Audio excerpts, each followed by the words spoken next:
அனைவருக்கும் வணக்கம். இது உங்கள் civil store YouTube channel. So இந்த வீடியோவில் பார்த்தீங்கன்னா 10th சமச்சீர் புக்கு, ஸோ 10வது சமச்சீர் புக்கில் பாலிட்டி இந்தியன் அரசியலமைப்பில் உள்ள டூ யூ நோ அப்படின்னு சொல்லிட்டு ஒரு பாக்ஸ் இன்ஃபர்மேஷன் வந்துருக்கும். உங்களுக்கு தெரியுமான்னு சொல்லிட்டு. ஸோ இந்த பாக்ஸ் இன்ஃபர்மேஷன் பார்த்தீங்கன்னா ரொம்ப ஒரு முக்கியமான ஒரு கொஸ்டின் பாயிண்ட் ஆஃப் வியூ உங்களுக்கு. ஸோ இதுலேருந்து குரூப் 1, குரூப் 2, குரூப் 4, ஸோ டிஎன்பிஎஸ்சியில் கேட்குற எல்லா எக்ஸாம்லேயும் இதுலேருந்து கண்டிப்பாக ஒரு 2 to 3 கொஸ்டினாவது வந்துடும். ஸோ நம்ம இன்றைக்கி இருந்து என்ன பண்ண போகிறோம்னு பார்த்தீங்கன்னா சப்ஜெக்ட் வைஸ் வந்து பார்க்க போகிறோம். ஸோ இந்த வீடியோவில் ஃபஸ்ட்டு 10th சமச்சீர் புக்கில் உள்ள இந்திய அரசியலமைப்பு சிவிக்ஸ் சொல்லுவோம். ஓகே, ஸோ சிவிக்ஸில் இந்திய அரசியலமைப்பில் உள்ள எல்லா பாக்ஸ் கொஸ்டினும் பார்க்க போகிறோம். ஸோ இந்த வீடியோ உங்களுக்கு ரொம்ப யூஸ்ஃபுல்லாக இருக்கும். ஸ்கிப் பண்ணாமல் கடைசி வரைக்கும் பாருங்கள். ஸோ அதில் ஃபஸ்ட்டு பார்த்தீங்கன்னா பிரேம் பெகாரி நரேன் ரைஜடா அப்படின்னு சொல்லிட்டு ஒருத்தர் வந்து ரொம்ப முக்கியமான ஒரு நபர் அவர். ஸோ இவர் என்ன பண்ணியிருக்காருன்னு பார்த்தீங்கன்னா, இந்திய அரசியலமைப்பு சட்டம் இத்தாலிய பாணியில் அவரது கையால் கைப்பட எழுதப்பட்டதுன்னு சொல்லிட்டு சொல்கிறாங்க. அதாவது ஒரிஜினல் கான்ஸ்டிடியூஷன் யார் எழுதுனது பார்த்தீங்கன்னா பிரேம் பெகாரி நரேன் ரைஜடா. ஸோ இது வந்து கேட்பாங்க. ஸோ இவர் தான் கேலிகிராஃபர் ஆஃப் இந்தியன் கான்ஸ்டிடியூஷன் சொல்கிறாங்க. சரியா, இந்திய அரசியலமைப்பு சட்டத்தை இத்தாலிய பாணியில் எழுதியவர் யாருன்னா பிரேம் பெகாரி நரேன் ரைஜடா. ஸோ இது நல்லா நான் வச்சுக்கோங்க, ரொம்ப முக்கியமானது. அடுத்து லிபர்ட்டி, ஈக்குவாலிட்டி, ஃப்ராட்டர்னிட்டி அப்படின்னு சொல்லிட்டு ஒரு 3 வேர்டு வந்து பிரியாம்பிள் வந்து இருக்கும். சரியா, ஸோ லிபர்ட்டி, ஈக்குவாலிட்டி, ஃப்ராட்டர்னிட்டி அதாவது சுதந்திரம், சமத்துவம், சகோதரத்துவம் அப்படின்னு சொல்லிட்டு ஒரு மூன்று முக்கிய முழக்கங்கள் வந்து பிரியாம்பிள் முகவரியில் வந்து இருக்கும். ஸோ இது எங்கேருந்து எடுத்திருக்காங்க பார்த்தீங்கன்னா 1789ஆம் ஆண்டு நடைபெற்ற பிரெஞ்சு புரட்சியின் போது இந்த 3 வார்த்தையை வந்து எடுத்திருக்காங்க. சரி, 1789 பிரெஞ்சு ரெவல்யூஷன். ஸோ பிரெஞ்சு புரட்சியின் போது தான் இந்த 3 வார்த்தை, அதாவது சுதந்திரம், சமத்துவம், சகோதரத்துவம் ஆகிய முக்கிய முழக்கங்களாயின அப்படின்னு சொல்லிட்டு சொல்கிறாங்க. சரியா, அப்பளுக்கு உங்களுக்கு கேட்பாங்க லிபர்ட்டி, ஈக்குவாலிட்டி, ஃப்ராட்டர்னிட்டி வந்து இம்பார்ட்டன்ட் ஸ்லோகன். ஸோ எந்த இது ஈவெண்ட் போது முக்கியமான ஸ்லோகன் பார்த்தீங்கன்னா 1789 ஃப்ரெஞ்சு புரட்சி. ஸோ அதனால் நான் வச்சுக்கோங்க 3 வார்த்தை: லிபர்ட்டி, ஈக்குவாலிட்டி, ஃப்ராட்டர்னிட்டி, சுதந்திரம், சமத்துவம், சகோதரத்துவம். அடுத்து பார்த்தீங்கன்னா ரைட் டு ப்ராப்பர்ட்டி, ரொம்ப முக்கியமான ஒரு தலைப்பு இது. ஸோ இந்த ரைட் டு ப்ராப்பர்ட்டியிலேருந்து பார்த்தீங்கன்னா சொத்துரிமை. ஸோ இந்த இதில் வந்து கண்டிப்பாக எல்லா எக்ஸாமில் ஒரு கொஸ்டின் வந்து கண்டிப்பாக வந்துடும். சரியா, ஸோ ரைட் டு ப்ராப்பர்ட்டி இது வந்து எப்போ 1978ஆம் ஆண்டு 44வது அரசியலமைப்பு சட்ட திருத்தத்தின்படி அடிப்படை உரிமைகள், அதாவது ஃபண்டமெண்டல் ரைட்ஸ்லேருந்து இந்த ரைட்ஸ் சொத்துரிமை அப்படின்னு சொல்லிட்டு அந்த உரிமையை வந்து தூக்கிட்டாங்க. சரி, நீக்கப்பட்டதுன்னு சொல்கிறாங்க. ஸோ எந்த அரசியலமைப்பு திருத்த சட்டத்தைப்படி நீக்கப்பட்டது அப்படின்னா 44வது அரசியலமைப்பு திருத்த சட்டம் 1978ஆம் ஆண்டு நீக்கப்பட்டது. ஸோ நீக்கிட்ட அடிப்படை உரிமையிலிருந்து நீக்கிட்டு, ஸோ அதை வந்து பிரிவு 31 வந்து என்னது, பிரிவு 31 அடிப்படை உரிமைகள் நீக்கினாங்க. சரியா, நீக்கிட்டு என்ன பண்ணாங்க பார்த்தீங்கன்னா பிரிவு 300A, அந்த 300A அது பிரிவு கீழே வந்து வச்சாங்க. ஸோ இது வந்து ஒரு சட்ட உரிமை அப்படின்னு சொல்கிறாங்க, லீகல் ரைட்ஸ் அப்படின்னு சொல்கிறாங்க. சரியா, அப்போ ரைட் டு ப்ராப்பர்ட்டின்றது ஃபண்டமெண்டல் ரைட்ஸ் இல்லை, அடிப்படை உரிமைகள் இல்லை. அடிப்படை உரிமையிலேருந்து தூக்கிட்டாங்க. அடிப்படை உரிமைகளில் பிரிவு 31 அடிப்படை உரிமை இருந்துச்சு. ஸோ 44 அரசியலமைப்பு திருத்த சட்டம் 1978 படி அடிப்படை உரிமையிலிருந்து நீக்கப்பட்டு சட்ட உரிமையாக வைக்கப்பட்டுள்ளது. ஸோ எந்த ஆர்டிக்கல் கீழே பார்த்தீங்கன்னா பிரிவு 300A பகுதி 12. ஸோ பகுதி 12 பிரிவு 300A கீழே இப்போ வந்து லீகல் ரைட்டாக சட்ட உரிமையாக இருக்குது இது சொத்து உரிமை. ஸோ அப்போ இந்த 44 சட்ட அரசியலமைப்பு திருத்த சட்டம் வந்து ரொம்ப முக்கியமானது. ஸோ அதை அடிப்படை உரிமையிலிருந்து நீக்கிட்டு இந்திய அரசியலமைப்பு சட்ட பகுதி 12 கீழே பிரிவு 300Aவின் கீழ் ஒரு சட்ட உரிமையாக வைக்கப்பட்டுள்ளது சொத்து உரிமை. ஸோ இது ரொம்ப முக்கியமான ஒரு நோட்டு இது. ஸோ அதனால் நல்லா வச்சுக்கோங்க. அடுத்து 86வது சட்ட திருத்தம். ஓகே, ஸோ ஃபஸ்ட்டு பார்த்தது 44வது சட்ட திருத்தம். இப்போ பார்க்க போகிறது 86வது சட்ட திருத்தம் 2002ஆம் ஆண்டு. ஸோ இது என்ன பண்ணாங்க பார்த்தீங்கன்னா 2002ஆம் ஆண்டு மேற்கொள்ளப்பட்ட 86வது அரசியலமைப்பு சட்ட திருத்தத்தின்படி இந்திய அரசியலமைப்பின் பிரிவு 45 திருத்தப்பட்டு பிரிவு 21A கீழ் தொடக்க கல்வி அடிப்படை உரிமையாக சேர்க்கப்பட்டுள்ளது அப்படின்னு சொல்கிறாங்க. சரியா, ஆர்டிகல் 21A பார்த்துருப்பீங்க நீங்கள். ஆர்டிகல் 21A இது வந்து ஒரு ஃபண்டமெண்டல் ரைட்டாக வந்து வச்சாங்க. ஸோ ஆர்டிகல் 45 எடுத்துகிட்டு 86th 86வது அரசியலமைப்பு சட்ட திருத்தத்தின்படி 2002 அரசியலமைப்பு சட்ட திருத்தத்தின்படி இதை வந்து எடுத்துகிட்டு பிரிவு 21A கீழே ஒரு அடிப்படை உரிமையாக சேர்க்கப்பட்டுள்ளது சொல்கிறாங்க. இந்த பிரிவு 21A என்னதுன்னு பார்த்தீங்கன்னா எலிமெண்டரி எஜுகேஷன். சரியா, ஸோ தொடக்க கல்வி அடிப்படை உரிமையாக சேர்க்கப்பட்டுள்ளது அப்படின்னு சொல்கிறாங்க. இந்த திருத்தம் மாநில அரசுகள் முன்பருவம் மழலையர் கல்வி, இயர்லி சைல்ட்ஹுட் கேர் எஜுகேஷன் அப்படின்னு சொல்கிறோம், 6 வயது வரையுள்ள குழந்தைகளுக்கு வழங்க அறிவுறுத்துகிறது. ஸோ இது பிரிவு 21A என்ன சொல்லுது அப்படின்னு பார்த்தீங்கன்னா 6 வயது வரையுள்ள குழந்தைகளுக்கு கல்வி வழங்க அறிவுறுத்துவது தான் இந்த பிரிவு 21A. ஸோ இது வந்து நல்லா பார்த்துக்கோங்க. 86வது சட்ட திருத்தம் 2002. அடுத்து ஸோ நம்மளுக்கு தெரியும் ஒரு 3 லிஸ்ட் வந்துருக்கு. Union list, state list, concurrent லிஸ்ட்னு சொல்லிட்டு இருக்குது. ஓகே, ஸோ மத்திய அரசு பட்டியல், மாநில அரசு பட்டியல், அடுத்து 2க்கும் பொதுவான பொது பட்டியல். ஸோ 2க்கும் 3 இருக்குது, 3 பட்டியல் இருக்குது. அதில் மத்திய அரசு பட்டியலில் 100 துறைகளும், மாநில அரசு பட்டியலில் 61 துறைகளும், 2க்கு பொதுவான பொது பட்டியலில் 52 துறைகளும் இருக்குது. சரியா? ஸோ இதில் என்னன்னு பார்த்தீங்கன்னா 1976ஆம் ஆண்டு மேற்கொள்ளப்பட்ட 42வது அரசியலமைப்பு சட்ட திருத்தத்தின்படி மாநில பட்டியலில், அதாவது ஸ்டேட் லிஸ்ட்டில் பார்த்தீங்கன்னா 5 துறைகளை வந்து பொது பட்டியலுக்கு மாற்றியிருப்பாங்க. ஸ்டேட் லிஸ்ட் மாநில பட்டியலிலிருந்து பொது பட்டியலுக்கு மாற்றியிருப்பாங்க. எத்தனை? 5 துறைகளை. ஸோ எந்த சட்ட திருத்தத்தின்படி? 42வது சட்ட திருத்தத்தின்படி 5 துறைகளை மாநில பட்டியலிருந்து பொது பட்டியலுக்கு மாற்றிருப்பாங்க. சரியா? ஸோ இது என்னென்னு பார்த்தீங்கன்னா அந்த 5 துறைகள் என்னென்னு பார்த்தீங்கன்னா கல்வி, காடுகள், எடைகள் மற்றும் அளவுகள், பறவைகள் மற்றும் வனவிலங்குகள், பாதுகாப்பு மற்றும் உச்சநீதிமன்றம், உயர்நீதிமன்ற அமைப்புகளை தவிர பிற நீதிமன்றங்களில் நீதி நிர்வாகம் ஆகியனவாகும். அதாவது இங்கிலீஷில் பாருங்கள், education 1, forest 2, weights and measures 3, production of wild animals and birds 4, administration of justice 5, constitution organisation of all courts except supreme court and high court. சரியா? ஸோ இந்த 5 துறைகளை வந்து மாநில பட்டியலிருந்து பொது பட்டியலுக்கு மாட்டியிருப்பாங்க. எந்த சட்ட திருத்தத்தின்படி பார்த்தீங்கன்னா 42வது அரசியலமைப்பு சட்ட திருத்தத்தின்படி. சரியா? இது ரொம்ப முக்கியமான ஒரு இது. சரி, அப்புறம் 3 லிஸ்ட்டில் 3 பட்டியலில் எத்தனை துறைகள் இருக்குன்னு பார்த்துக்கோங்க. அதுமாதிரி 42 அரசியலமைப்பு சட்ட திருத்தத்தின்படி மாநில பட்டியலிருந்து 5 துறைகள் வந்து பொது பட்டியலில் மாற்றினாங்க. அந்த 5 துறைகள் என்னென்னு பார்த்துக்கோங்க. சரியா? அடுத்து பார்த்தீங்கன்னா 1969 இது வந்து மத்திய மாநில உறவுகள், சென்ட்ரல் ஸ்டேட் ரிலேஷன் சொல்லிட்டு ஒரு டாபிக் வந்துருக்கும். அதில் வந்து இந்த பாக்ஸ் வந்து ரொம்ப முக்கியமானது. 1969 மத்திய மாநில அரசுகளின் உறவுகள் குறித்து முழுவதும் ஆராய தமிழக அரசு டாக்டர் PV ராஜமன்னார் தலைமையிலான கீழ் 3 குழு ஒன்றை அமைத்தது. ஸோ இந்த 3 குழு வந்து ரொம்ப முக்கியம். 3 மெம்பர் கமிஷன். அப்போ உங்களுக்கு ஆப்ஷன் வந்து 2 மெம்பர் கமிஷன் கொடுப்பாங்க, இல்லை 3 மெம்பர் கமிஷன் அது. சரியா? ஸோ 1969 தமிழ்நாடு கவர்மெண்ட் வந்து ஒரு 3 மெம்பர் கமிட்டியை யார் சேர்மன், யார் தலைவர் பார்த்தீங்கன்னா டாக்டர் PV ராஜமன்னார் தலைமையின் கீழ் ஸோ அமைத்தது 1969ஆம் ஆண்டு சொல்கிறாங்க. சரி, 3 மெம்பர் கமிஷன், PV ராஜமன்னார் தலைவர். நல்லா நோட் பண்ணிக்கோங்க. அடுத்து 2004ஆம் ஆண்டு இந்திய அரசு செம்மொழிகள், ஸோ இது ரொம்ப முக்கியமான கான்செப்ட், கிளாசிக்கல் லாங்குவேஜ்னு சொல்கிறோம். இந்த கிளாசிக்கல் லாங்குவேஜ் செம்மொழிகள் அப்படின்னு சொல்லிட்டு ஒரு கான்செப்ட் வந்து 2004ஆம் ஆண்டு தான் தமிழக அரசு வந்து என்ன பண்ணுறாங்க, இன்ட்ரோடியூஸ் வந்து பண்ணுறாங்க, அறிமுகப்படுத்துகிறாங்க. ஸோ அதன்படி 6 மொழிகள் வந்து செம்மொழி தகுதியை பெற்றுள்ளன. ஸோ இந்த 6 மொழிகள் என்னென்னு பார்த்தீங்கன்னா தமிழ், சமஸ்கிருதம், தெலுங்கு, கன்னடம், மலையாளம் மற்றும் ஒடியா. ஸோ தமிழ் வந்து ஃபஸ்ட்டு தமிழ் லாங்குவேஜ் தான். ஓகே, செம்மொழிகள் அப்படின்னு சொல்லிட்டு அந்த கான்செப்ட் வந்து 2004ஆம் ஆண்டு கொண்டு வராங்க. ஸோ இந்த 2004ஆம் ஆண்டு கொண்டு வந்த பிறகு ஃபஸ்ட்டு எந்த மொழியை வந்து செம்மொழி அறிவிக்கிறாங்க பார்த்தீங்கன்னா தமிழ் மொழியை தான் அறிவிக்கிறாங்க 2004ஆம் ஆண்டு. அடுத்து சமஸ்கிருதம் வந்து 2005ஆம் ஆண்டு, தெலுங்கு வந்து 2008ஆம் ஆண்டு, கன்னடம் வந்து 2008ஆம் ஆண்டு, மலையாளம் வந்து 2013ஆம் ஆண்டு மற்றும் ஒடியா வந்து 2014ஆம் ஆண்டு. சரியா? ஸோ இதுதான் 6 லாங்குவேஜ், 6 மொழிகள் வந்து செம்மொழியை வந்து அறிவிக்கிறாங்க. 2004ஆம் ஆண்டு முதல் மொழி தமிழ் மொழி வந்து அறிவிக்கிறாங்க. ஸோ அதுக்கடுத்து பார்த்துக்கோங்க, இது ஒன்று ரொம்ப முக்கியமானது. இந்த செம்மொழி கான்செப்ட் வந்து அடிக்கடி எக்ஸாம்பிள் வந்து கேட்குற கான்செப்ட்.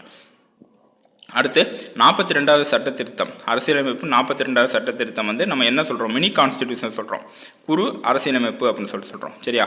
அப்போ குறு அரசியலமைப்பு என்று அழைக்கப்படும் அரசியலமைப்பு சட்ட திருத்தம் எதுனா 42வது சட்ட திருத்தம், 42nd அமெண்ட்மெண்ட் 1976. சரியா? இது நல்லா நோட் பண்ணிக்கோங்க. அடுத்து கேரளா மற்றும் பஞ்சாப் மாநிலங்களில் அதிகபட்சமாக 9 முறை குடியரசுத் தலைவர் ஆட்சி நடைமுறைப்படுத்தப்பட்டுள்ளது அப்படின்னு சொல்கிறாங்க. சரியா? அப்போ உங்களுக்கு வந்து கேட்பாங்க, கீழ்கண்ட எந்த மாநிலங்களில் அதிகபட்சமாக குடியரசுத் தலைவர் ஆட்சி நடைமுறைப்படுத்தப்பட்டுள்ளது பார்த்தீங்கன்னா 2 மாநிலம், ஒன்று கேரளா, இன்னொன்று பஞ்சாப். சரி, இதனால நான் வச்சுக்கோங்க, ரொம்ப முக்கியமானது. அடுத்து ஸோ ஒரு பிரசிடெண்ட் வந்து இருக்காங்க. சரியா? President, wise president. அதாவது பிரசிடெண்ட் போயிட்டார், பிரசிடெண்ட் வந்து அந்த பதவியிலேருந்து கொஞ்சம் உடம்பு சரியில்லாமல் ஏதாச்சும் ரிலீவ் ஆகிட்டார் பார்த்தீங்கன்னா, ரிலீவ் ஆகிட்டா அங்கே வந்து வைஸ் பிரசிடெண்ட் வந்து பிரசிடெண்ட் வேலையை வந்து பார்ப்பார். சப்போஸ் வைஸ் பிரசிடெண்ட்டும் இந்த இடத்துல இல்லை, ஸோ பிரசிடெண்ட் இல்லை, வைஸ் பிரசிடெண்ட் இல்லை அப்படின்னா அதுக்கு அடுத்து யார் வருவாங்க பார்த்தீங்கன்னா சீஃப் ஜஸ்டிஸ் ஆஃப் இந்தியா அப்படின்னு சொல்லிட்டு ஒருத்தர் இருப்பார். ஓகே, அதாவது தலைமை நீதிபதி, உச்ச நீதிமன்ற தலைமை நீதிபதி தான் அந்த இடத்துல குடியரசுத் தலைவர் வந்து இருப்பாங்க. ஸோ இது ரொம்ப முக்கியம். அதாவது குடியரசுத் தலைவர் இல்லை, துணை குடியரசுத் தலைவர் இல்லை. அப்போ குடியரசுத் தலைவர் பதவியை வந்து இப்போ குடியரசுத் தலைவர் இப்போ இல்லை அப்படின்னா அந்த குடியரசுத் தலைவர் பதவியை துணை குடியரசுத் தலைவர் பார்ப்பார். அப்போ துணை குடியரசுத் தலைவர் இல்லை அப்படின்னா அதுக்கு அடுத்த ரேங்கில் உள்ள சீஃப் ஜஸ்டிஸ் ஆஃப் இந்தியா உச்சநீதிமன்ற தலைமை நீதிபதி தான் குடியரசுத் தலைவராக வந்து அந்த பணிகளை வந்து செயலாற்றுவார்னு சொல்லிட்டு சொல்கிறாங்க. சரியா? ஸோ இது வந்து பார்த்தீங்கன்னா இத்தகைய நிகழ்வு 1969ஆம் ஆண்டு போது உச்சநீதிமன்ற தலைமை நீதிபதி எம் ஹிதயத்துல்லா குடியரசுத் தலைவராக நியமிக்கப்பட்டார். அப்போ உங்களுக்கு கேட்பாங்க, எந்த உச்சநீதிமன்ற தலைமை நீதிபதி குடியரசுத் தலைவராக நியமிக்கப்பட்டார் அப்படின்னு பார்த்தீங்கன்னா நீதிபதி எம் ஹிதயத்துல்லா. ஸோ இவர் தான் குடியரசுத் தலைவராக நியமிக்கப்பட்டிருப்பார் 1969ஆம் ஆண்டு. ரொம்ப முக்கியமானது. சரியா? அப்போ 2 பாயிண்ட் இந்த இடத்துல நோட் பண்ணணும். குடியரசுத் தலைவர் துணை குடியரசுத் தலைவர் இல்லைன்னா அடுத்து யார் வருவா? குடியரசுத் தலைவருக்கு குடியரசுத் தலைவர் வேலையை பார்க்கறதுக்கு உச்சநீதிமன்ற தலைமை நீதிபதி தான் வருவார். அந்த உச்சநீதிமன்ற தலைமை நீதிபதி 1969ஆம் ஆண்டு இத்தகைய ஒரு நிகழ்வில் எம் ஹிதயத்துல்லா அப்படின்னு சொல்லிட்டு அவர் தான் உச்சநீதிமன்ற தலைமை நீதிபதி 1969ஆம் ஆண்டு இருந்திருக்காரு. அவர் தான் குடியரசுத் தலைவர் வந்து நியமிக்கப்பட்டிருக்காரு. ஸோ இந்த பற்றி வந்து நல்லா நோட் பண்ணிக்கோங்க. அடுத்து கேஸ்டிங் ஓட் அப்படின்னு சொல்லுவோம், முடிவு வாக்கு. அதாவது யாருமே இல்லை அப்படின்னா இவர் ஒருத்தர் தான் முடிவு வாக்கு வந்து செலுத்தணும். சரியா? அதாவது மாநிலங்களவையில் சட்ட மசோதாவின் மீது நடைபெற்ற வாக்கெடுப்பு சமநிலையில் இருக்கும் போது, சரியா, இங்கேயும் ஈக்குவல் ஓட்டு இருக்கு, அங்கேயும் ஈக்குவல் ஓட்டு இருக்கு, 2 ஓட்டுக்கு நடுவில் ஒரு ஓட்டு வந்து இப்போ போடணும். அப்போ அந்த ஓட்டு வந்து யார் போடுவாங்க பார்த்தீங்கன்னா அரசியலமைப்பு சட்ட பிரிவு 100 படி துணை குடியரசுத் தலைவர் வாக்களிக்கலாம் அப்படின்னு சொல்கிறாங்க. இங்கேயும் ஈக்குவல் ஓட்டு இருக்குது, அங்கேயும் ஈக்குவல் ஓட்டு இருக்குது. இப்போ 2 பேருக்கு சமமான ஓட்டு இருக்குது. ஸோ 2 பேருக்கு சமமான ஓட்டு இருந்தால் ஒன்றும் பண்ண முடியாது, எக்ஸ்ட்ரா ஒரு ஓட்டு வந்து விழணும். அந்த ஓட்டு போடுறவர் யாருன்னா துணை குடியரசுத் தலைவர். அதுதான் கேஸ்டிங் ஓட், முடிவு வாக்குன்னு சொல்கிறோம். அந்த வாக்கு வந்து முடிவுக்கு வரும். அந்த அவர் துணை குடியரசுத் தலைவர் வந்து வாக்கு அளித்தாதான் அந்த வாக்கு வந்து முடிவுக்கு வரும். அந்த முடிவு வாக்கை செலுத்துறது யாருன்னா துணை குடியரசுத் தலைவர். இந்த கேஸ்டிங் ஓட் முடிவு வாக்கு சொல்கிறது அரசியலமைப்பு பிரிவு எது பார்த்தீங்கன்னா 100 ஆர்டிகல் 100. ஸோ இது வந்து உங்களுக்கு எக்ஸாம்லேருந்து அடிக்கடி கேட்பாங்க. அப்போ மாநிலங்களவையில் சட்ட மசோதாவின் மீது நடைபெற்ற வாக்கெடுப்பு சமநிலையில் இருக்கும் பட்சத்தில் அரசியலமைப்பு சட்டப்பிரிவு 100 படி துணை குடியரசுத் தலைவர் வாக்களிக்கலாம். இது சட்ட மசோதாவின் ஒப்புதலுக்கு ஒரு வாக்கு மட்டுமே தேவை என்ற நிலையை குறிக்கிறது. அப்போ அந்த ஒரு பில்லு வந்து இருக்குது, அது வந்து ஆக்ட் ஆகணும் அப்படின்னா ஒருத்தர் வாக்கு வந்து வேணும். ஸோ அந்த வாக்கு யார்? அந்த வாக்கு அளிக்கிறது தான் துணை குடியரசுத் தலைவர். அவருடைய முடிவுக்கு எதிர்ப்பு தெரிவிக்க எவருக்கும் உரிமை இல்லை. அப்போ துணை குடியரசுத் தலைவர் வந்து இப்போ சப்போஸ் ஏதாவது ஒரு சைடு ஓட்டு போட்டார்னா அந்த சைடு ஏன் ஓட்டு போட்டீங்கன்னு சொல்லிட்டு அவர் வந்து கேட்க முடியாது. அப்போ கேஸ்டிங் ஓட் அப்படின்னு இந்த கேஸ்டிங் ஓட் கான்செப்டை சொல்கிற ஆர்டிகல் எதுன்னு பார்த்தீங்கன்னா விதி 100 ஆர்டிகல் 100 ஆஃப் தி கான்ஸ்டிடியூஷன். சரியா? ஸோ அப்போ கேஸ்டிங் ஓட் அப்படின்னா 100 ஆர்டிகல் 100 வந்து உங்களுக்கு நான் வந்துடும். ஸோ ரொம்ப முக்கியமான ஒரு கான்செப்ட் இது. அடுத்து மணி பில், ரொம்ப முக்கியமானது. ஸோ மணி பில்ன்றது நிதி மசோதான்னு சொல்கிறோம் தமிழில். ஸோ மணி பில், ஸோ இதில் வந்து பார்த்தீங்கன்னா ராஜ்யசபா, அதாவது மாநிலங்களவைக்கு இந்த மணி பில்லில் வந்து நிதி மசோதாவில் அதிகாரம் இல்லை அப்படின்னு சொல்கிறாங்க. லோக்சபாவுக்கு மட்டும்தான் அதிகாரம் இருக்குது. மக்களவையில் மட்டுமே நிதி மசோதாவினை அறிமுகப்படுத்த முடியும். ஒவ்வொரு பாயிண்ட் இந்த இடத்துல முக்கியம். நிதி மசோதாவுக்கு மாநிலங்களவைக்கு பவர் வந்து இல்லை. இந்த நிதி மசோதா எங்கே தான் அறிமுகப்படுத்த முடியும் பார்த்தீங்கன்னா மக்களவையில் மட்டுமே அறிமுகப்படுத்த முடியும்னு சொல்கிறாங்க. இம்மசோதா மாநிலங்களவை ஒப்புதலுடன் சட்டமாக மாறும். சரியா? அதாவது மாநிலங்களவையில் ஒப்புதலுடன் தான். ராஜ்யசபா வந்து ஒப்புதல் தான் அடிக்குமே தவிர ராஜ்யசபாவுக்கு ஓட் பண்ணுறது பவர் வந்து இதில் இல்லை. ஸோ லோக்சபாவில் மட்டும்தான் அந்த நிதி மசோதா அறிமுகப்படுத்தப்படும். மாநிலங்களவை ஒப்புதலுடன் சட்டமாக மாறும். மாநிலங்களவை 14 நாட்களுக்குள் ஒப்புதல் அளிக்கவில்லை எனில் மாநிலங்களவையின் சட்ட திருத்தத்திற்கான முன்மொழிவுகளை மக்களவை கருத்தில் கொண்டு வேண்டியதில்லை. சரியா? இப்போ வந்து இந்த நிதி மசோதாவை மாநிலங்களவை, அதாவது ராஜ்யசபாவுக்கு பாஸ் பண்ணுறாங்க அப்படின்னா அந்த ராஜ்யசபா மாநிலங்களவை 14 நாட்களுக்கு உள்ள இந்த அவங்களோட சஜஷன் வந்து சொல்லணும். அப்படி சொல்லாட்டியும் லோக்சபா என்ன பண்ணுவாங்க, அது 14 நாள் முன்னாடி சொல்லாட்டியும் லோக்சபா வந்து சரி அவங்க என்ன பண்ணாலும் ஓகே அப்படின்னு சொல்லிட்டு இந்த பில்லை வந்து பாஸ் பண்ணிட்டு போயிடுவாங்க. அப்போ ராஜ்யசபாவுக்கு இதில் பவர் வந்து இல்லை. ராஜ்யசபா வந்து ஒப்புதல் தான் அளிக்கணும். அதுவுமே 14 நாளுக்குள்ள அளிக்கணும். 14 நாளுக்குள்ள அளிக்கவில்லை என்றாலும் லோக்சபா என்ன பண்ணுமா, மக்களவை வந்து அதை சரி ராஜ்யசபா ஓகே சொல்லிட்டாங்கன்னு சொல்லிட்டு அதை அந்த கருத்தை வந்து எடுத்துக்கிட்டு அந்த நிதி மசோதா வந்து பாஸ் பண்ணிடும். சரியா? எந்த முன்மொழிவுகளையும் மக்களவை நிராகரிக்கலாம். ஸோ ராஜ்யசபா பண்ணுற எந்த முன்மொழிவுகளும் மக்களவை வந்து நிராகரிக்கலாம். அப்போ நிதி மசோதா அப்படின்னு சொல்லிட்டாலே உங்களுக்கு யார் தான் பவர் இந்த இடத்துல பார்த்தீங்கன்னா மக்களவை, லோக்சபா தான் இந்த இடத்துல பவராக இருக்குது. சரியா? அடுத்து தமிழகத்திலிருந்து நாடாளுமன்றத்தில் தேர்ந்தெடுக்கப்பட்ட உறுப்பினர்கள், elected members of parliament from Tamil Nadu. ராஜ்யசபாவில் 18 பேர், லோக்சபாவில் 39 பேர். ஸோ புதுச்சேரியை சேர்த்து தமிழ்நாடு புதுச்சேரி சேர்த்து 40 சீட்டு. ஏன் அப்படின்னா இந்த வருஷம் வந்து எலெக்ஷன் வந்து லோக்சபா எலெக்ஷன் வந்து வருது. ஸோ அதனால் இந்த கொஸ்டின் வரப்போகிற குரூப் 4 கேட்கறதுக்கு ரொம்ப சான்ஸ் இருக்குது. சரியா? எலெக்டட் தமிழ்நாட்டிலேருந்து எத்தனை பேர் வந்து நாடாளுமன்றத்திற்கு தேர்ந்தெடுக்கப்படும் உறுப்பினர்கள் பார்த்தீங்கன்னா மாநிலங்கள் ராஜ்யசபாவில் 18 பேர், மக்களவை லோக்சபாவில் 39 பேர். சரியா? நோட் பண்ணிக்கோங்க, ரொம்ப முக்கியமான கான்செப்ட். அடுத்து பார்லிமெண்ட் செஷன், நாடாளுமன்ற கூட்டத்தொடர். ஸோ பட்ஜெட் கூட்டத்தொடர், மழைக்கால கூட்டத்தொடர், குளிர்கால கூட்டத்தொடர். அதாவது budget session, monsoon session, winter session சொல்லுவோம். அது BMW நான் வச்சுக்கோங்க. சரி, BMW கார் இருக்குல்ல, ஸோ அதை வந்து நான் வச்சுக்கோங்க. பட்ஜெட் செஷன் வந்து பிப்ரவரி டு மே வரைக்கும் நடக்கும். மான்சூன் செஷன் மழைக்கால கூட்டத்தொடர் ஜூலை டு செப்டம்பர் வரைக்கும் நடக்கும். குளிர்கால கூட்டத்தொடர் நவம்பர் டு டிசம்பர் வரைக்கும் நடக்கும். சரியா, இது வந்து நான் வச்சுக்கோங்க. இது வந்து கேட்கலாம் உங்களுக்கு. அடுத்து சுப்ரீம் கோர்ட் ஆஃப் இந்தியா, அதாவது புதுடெல்லியில் அமைந்துள்ள இந்திய உச்சநீதிமன்றம் வந்து பார்த்தீங்கன்னா எப்போ நிறுவப்பட்டுச்சுன்னா ஜனவரி 28, 1950 நாள் துவக்கப்பட்டது. ஸோ இது ரொம்ப முக்கியம். அப்போ உச்சநீதிமன்றம் துவக்கப்பட்ட நாள் எதுனா 1950 ஜனவரி 28. ஸோ இந்த உச்சநீதிமன்றம் பார்த்தீங்கன்னா 1935 ஆண்டு இந்திய அரசு சட்டத்தின் கீழ் நிறுவப்பட்ட கூட்டாட்சி நீதிமன்றத்தை தொடர்ந்து உருவாக்கப்பட்டது. ஸோ ஃபெடரல் கோர்ட் அப்படின்னு சொல்லுவோம். சரியா, கவர்மெண்ட் ஆஃப் இந்தியா ஆக்ட் 1935 கீழே ஃபெடரல் கோர்ட் அப்படின்னு சொல்லிட்டு ஒரு கான்செப்ட் வந்து இன்ட்ரோடியூஸ் பண்ணியிருப்பாங்க. அந்த ஃபெடரல் கோர்ட்டுக்கு பதிலாக தான் நம்ம என்ன கொண்டு வந்தோம், சுப்ரீம் கோர்ட் கொண்டு வந்தோம். சுப்ரீம் கோர்ட் கொண்டு வந்த டேட் பார்த்தீங்கன்னா ஜனவரி 28, 1950. ஸோ இதில் 2 பாயிண்ட் நீங்கள் நோட் பண்ணணும்.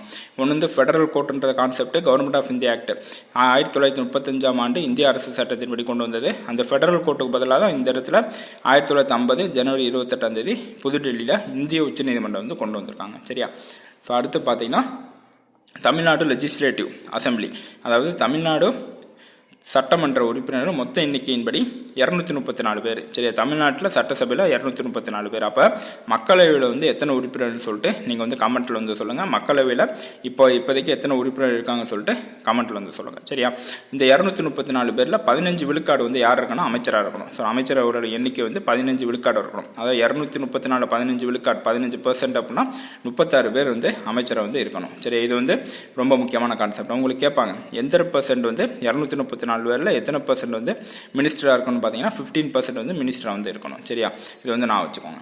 அடுத்து Tamil Nadu legislative council. So Tamil Nadu சட்ட மேலவை நீக்கம்.